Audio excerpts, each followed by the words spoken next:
Why this question keeps coming back. Every generation seems to rediscover the same question. What is philosophy really for? And just as often, the same conclusion appears. Philosophy is useless in real life. This isn't a new criticism. Karl Jaspers opens way to wisdom by acknowledging it directly. He notes that philosophy produces no universally valid results, no final answers that everyone can agree on. And for a modern mind, trained by science, efficiency, and outcomes, that already sounds like failure. But Jaspers makes a quiet, unsettling point. If philosophy ever produced a final, universally accepted truth, it would immediately stop being philosophy. It would become something else. So maybe philosophy isn't misunderstood because it failed. Maybe it's misunderstood because we keep asking it to be what it never promised to be. Part 1.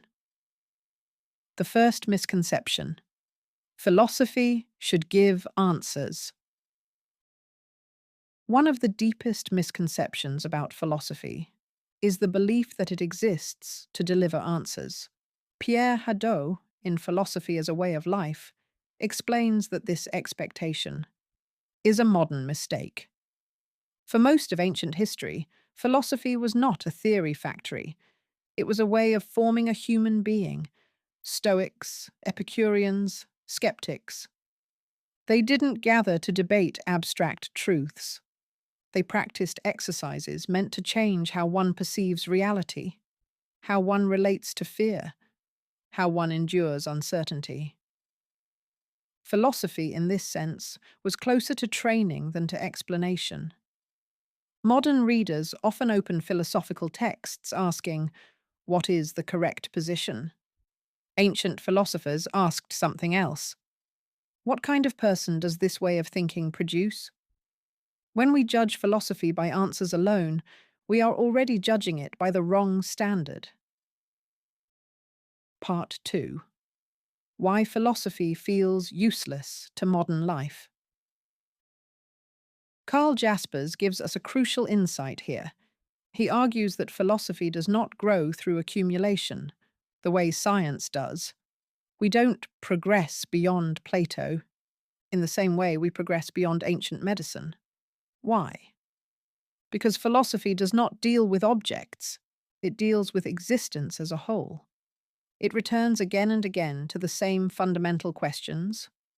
What does it mean to exist? What can I know? How should I live when certainty is impossible? These questions don't expire. They resurface whenever life stops cooperating. This is why philosophy often feels useless during periods of comfort and stability, and suddenly essential during moments of collapse. Philosophy is not designed for optimization. It is designed for orientation. Part 3. Philosophy is too abstract is a cultural illusion. Julian Baggini, in How the World Thinks, challenges another assumption, that philosophy is detached from real life. He shows that philosophy lives inside cultures, often unrecognized. Western philosophy tends to prioritize individual autonomy, personal authenticity, internal consistency. Confucian traditions emphasize relational harmony, social roles, moral cultivation over self-expression. Indian philosophical traditions question the solidity of the self, attachment to desire, the illusion of permanence. These are not abstract differences. They shape how societies experience shame, success, duty, and freedom. When someone says, "I don't care about philosophy," they are usually already living inside one. They just didn't choose it consciously. Part 4. Philosophy begins where life stops making sense. This is where Jaspers goes deepest. In Way to Wisdom, he introduces the idea of ultimate situations, moments that cannot be solved, avoided, or mastered. Death, suffering, guilt, chance. Modern life teaches us to distract ourselves from these realities. Productivity, entertainment, optimization, all ways of postponing confrontation. Philosophy does the opposite. It brings us face to face with what cannot be fixed. Jaspers argues that philosophy is born not from curiosity alone, but from existential breakdown. When certainty collapses, philosophy doesn't rescue us. It keeps us awake. This is why philosophy often feels uncomfortable, even threatening. It does not anesthetize anxiety. It clarifies it. Part 5. Why we keep demanding comfort from philosophy. Alain de Botton, in The Consolations of Philosophy, offers a gentle diagnosis.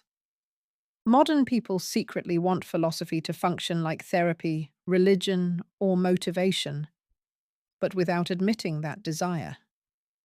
We want meaning without submission, guidance without authority, comfort without illusion. Philosophy resists all three. It does not promise happiness. It offers lucidity. It does not remove suffering. It gives language to it. And that is why philosophy so often disappoints those who approach it seeking relief. It was never designed to make life easier. It was designed to make life conscious. Why this misunderstanding matters.